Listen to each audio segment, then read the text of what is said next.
Now that you've seen trends in strength of acids by looking at its structure, let us summarize that idea.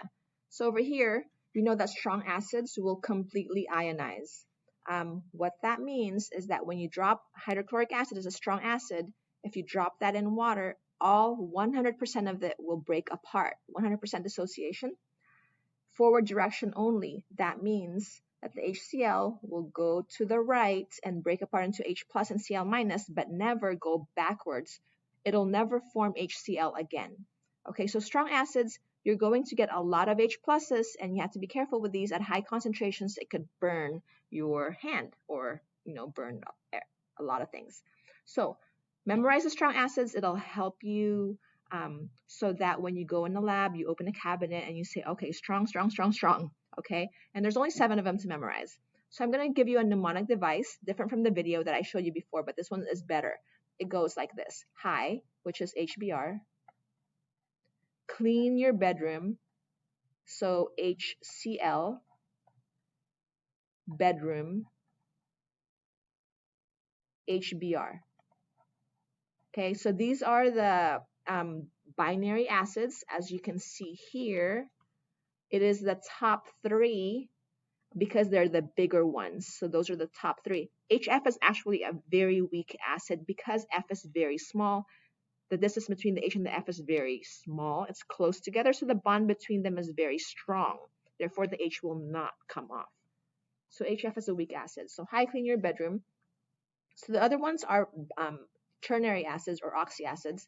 So no clowns in the closet, ClO4. Okay, so this is a -2, SO4 -2. You memorize that. This is NO3 -1. This is -1, and this is also -1. Okay, so this one is the chlorate. This is called the perchlorate ion.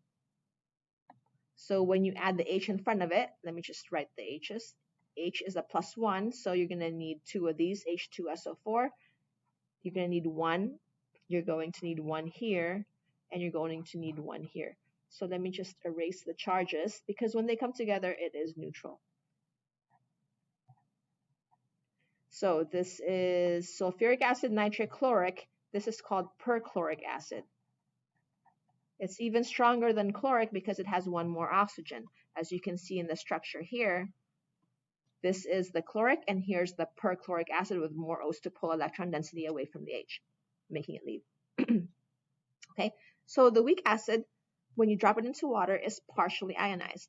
So you have 3. This is the acetate ion. Acetate. Oh, this is the acetate ion. So together, this is acetic acid. Acetic acid is nothing more than vinegar. When vinegar goes into water, it is partially ionized. That means only, let's say you had 3 of them, only 1 of them will break apart into the ions. And what it'll do, it'll grab that H plus and become this. So it goes back and forth as the ionized and the intact molecule.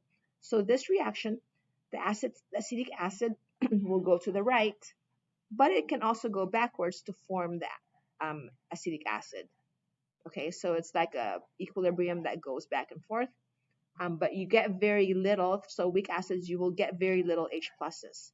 So vinegar is not going to burn you, okay, unless, of course, you have very high concentrations, but the vinegar that we use is only 5%, okay, and in water.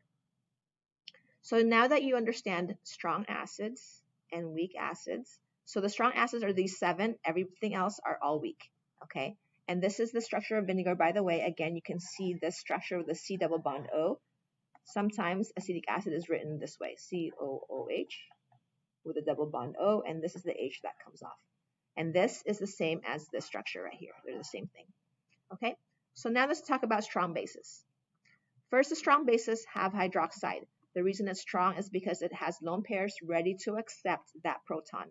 So the strong bases are salts that can dissolve in water. So any group 1 bases will dissolve. Group 1 hydroxide will dissolve, therefore they're strong. So if you look at the periodic table, these are the group 1, lithium, sodium, and so on. Lithium hydroxide, sodium hydroxide, potassium hydroxide, and so on will dissolve in water. Therefore, they're strong. Now, in group 2, only the bigger ones are going to dissolve because, again, it's big. Therefore, the bond between calcium and hydroxide is very long, so the OH minus breaks off. So only Sir, Ba, Ka, that's how I remember them, will dissolve in water and therefore are strong.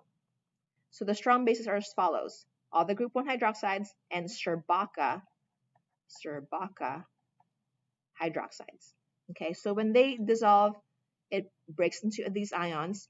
Remember, in the group 2, you get 2 for 1. For every 1 barium hydroxide, you're going to get 2 hydroxides. Okay, just a disclaimer, NaOH is not a base. It's when it breaks apart, the OH minus is the base.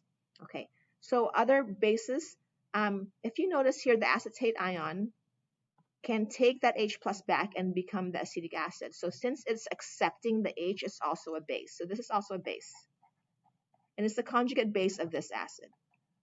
Because this acid is weak, that means it doesn't want to get rid of the H.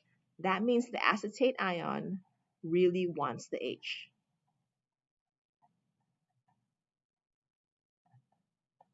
So it'll go to the right and make this weak acid.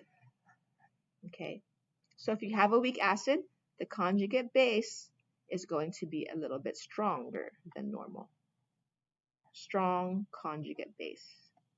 So a weak acid will have a strong conjugate base. Okay, now let's look at Cl minus. HCl is an acid and its conjugate base is Cl minus. Conjugate base. Is HCl a strong or a weak acid? Oh yeah, it's definitely strong. Right? Which means HCl, Cl minus, does not want the H plus. So this Cl minus does not want the H plus. Therefore, it is a weak conjugate base. Okay, so let me repeat. This acetate ion, C2H3O2 minus, wants the H plus, right? Therefore, it's weak. The acid part is weak because it doesn't want to let go of the H plus. So this wants the H plus, and it is a strong base.